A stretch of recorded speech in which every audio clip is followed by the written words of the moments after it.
जहाँ डाल डाल पर सोने की चिड़िया करती है बसेरा, वो भारत देश है मेरा।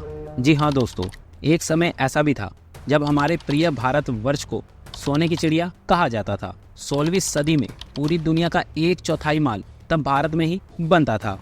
वहीं ब्रिटेन में दुनिया का कुल उत्पादन का सिर्फ 3% माल बनता था। लेकिन जब अंग्रेजों ने भारत पर कब्जा किया तो उन्होंने इस सोने की चिड़िया के पर कुछ इस तरह से कतरे कि वो चिड़िया अपनी उड़ान ही भूल गई। तो दोस्तों, आज के वीडियो में हम आपको इतिहास की वो सच्चाई बताने जा रहे हैं जिसे सुनकर आपके खून में भी उबाल आ जाएगा। क्योंकि अगर वो सब नहीं हुआ होता तो आज हमारा देश दुनिया का सर्वश्रेष्ठ देश होता। तो इतिहास के पन्नों में छिपे राजों को जानने के लिए वीडियो को अंत तक जरूर देखिए। और अगर वीडियो पसंद आया तो वीडियो को लाइक और चैनल को सब्सक्राइब जरूर कर दीजिएगा। अंग्रेजों ने भारत में 200 साल तक शासन किया और वो यहाँ से $45 ट्रिलियन यानी कि करीब 3000 लाख करोड़ रुपए लूट कर ले गए। जी हाँ, और ये बात हम ऐसे ही नहीं कह रहे, बल्कि कोलंबिया विश्वविद्यालय की ओर से जारी की गई एक रिपोर्ट में इसका खुलासा किया गया। इस रिपोर्ट के अनुसार 1765 से 1938 के बीच अंग्रेज भारत से $45 ट्रिलियन की संपत्ति लूट कर ले गए थे। जब अंग्रेजों ने पहली बार भारत में कदम रखा था तब यहाँ मुगलों का शासन था। इसलिए भारत में अपने पैर जमाने के लिए अंग्रेजों को मुगलों का सामना करना जरूरी था। लेकिन मुगलों की ताकतवर सेना को देखकर ब्रिटिश ईस्ट इंडिया कंपनी ने व्यापार के लिए इजाजत लेना ही मुनासिब समझा और मुगलों ने उन्हें ये इजाजत दे भी दी।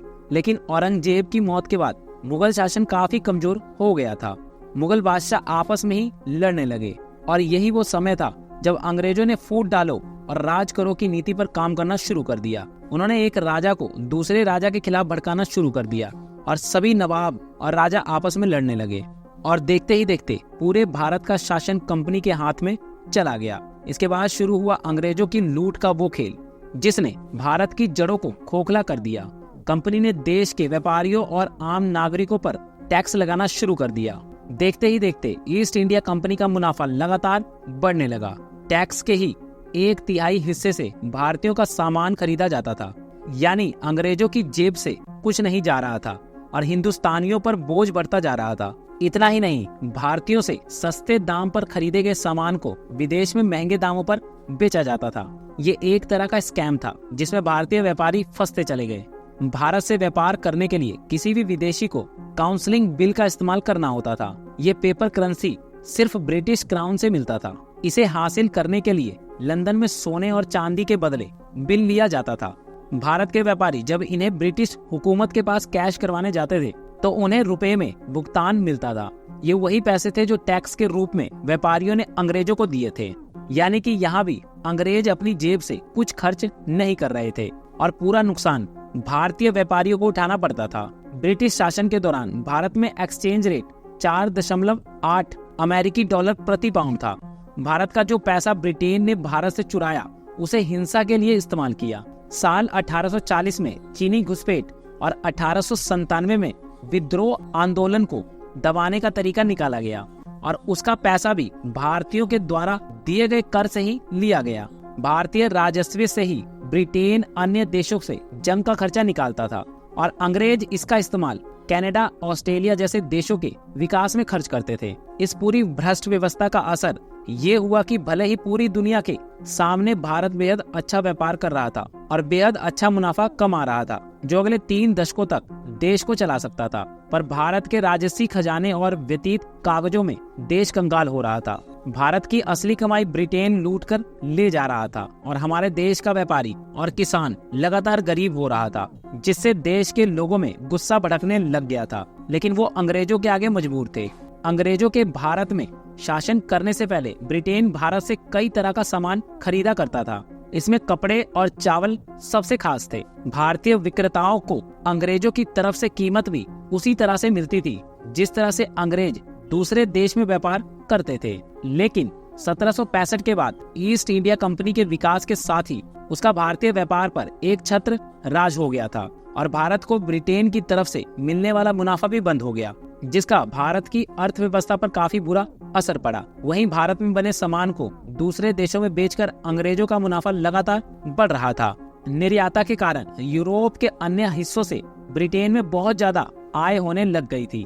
सस्ते दामों पर खरीदे गए सामान को ज्यादा दामों में बेचकर ब्रिटेन ने न सिर्फ 100% मुनाफा कमाया बल्कि उस पर भी ज्यादा टैक्स वसूल किया। इस तरह 119 साल में ब्रिटेन ने भारत के खजाने से कुल 44.6 ट्रिलियन डॉलर चुराए। यही कारण है कि ब्रिटेन तेजी से तरक्की की सीढ़ियां चढ़ता गया और भारत संघर्ष में फंसा रह गया। इसके अलावा अंग्रेजों ने कभी भारत को मजबूत होने नहीं दिया। उन्होंने भारत में शिक्षा के प्रसार और लोगों को व्यापार करने से रोकने के लिए भी कई नीतियां बनाई। उन्होंने देश की शिक्षा नीति को इस तरह से तैयार किया कि भारतीय पढ़ लिख कर भी केवल क्लर्क की नौकरी कर सके, ताकि वो किसी बड़ी पोस्ट पर पहुंचकर अंग्रेजों से सवाल जवाब न कर सके।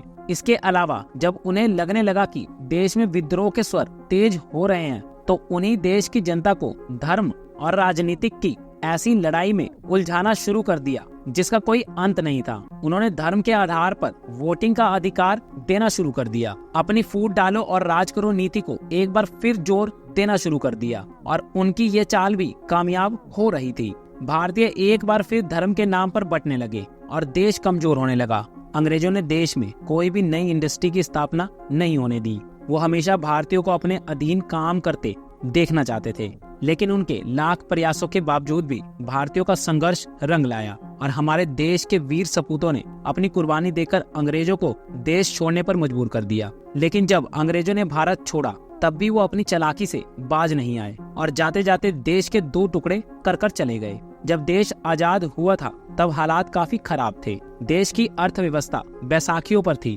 ऊपर से एक के बाद एक कई जंगों ने देश की स्थिति बद से बदतर कर दी थी। लेकिन इसके बावजूद भी सोने की चिड़िया की हिम्मत नहीं टूटी। उसने एक बार फिर अपनी उड़ान की कोशिश शुरू की और कुछ दिनों पहले भारत ब्रिटेन को पीछे छोड़ते हुए दुनिया की 5वीं सबसे बड़ी अर्थव्यवस्था बन गया। ये देश के लिए एक बहुत बड़ी सफलता की बात है और हम सभी को अपने देश की इस तरक्की पर गर्व होना चाहिए। दोस्तों, उम्मीद है कि ये जानकारी आपको पसंद आई होगी, तो इसे अपने दोस्तों के साथ शेयर जरूर कीजिए ताकि वो भी अंग्रेजों के इन काली करतूतों को जान सके। और वीडियो को लाइक और चैनल को सब्सक्राइब जरूर कर दीजिएगा। मिलते हैं नेक्स्ट वीडियो में, तब तक के लिए धन्यवाद।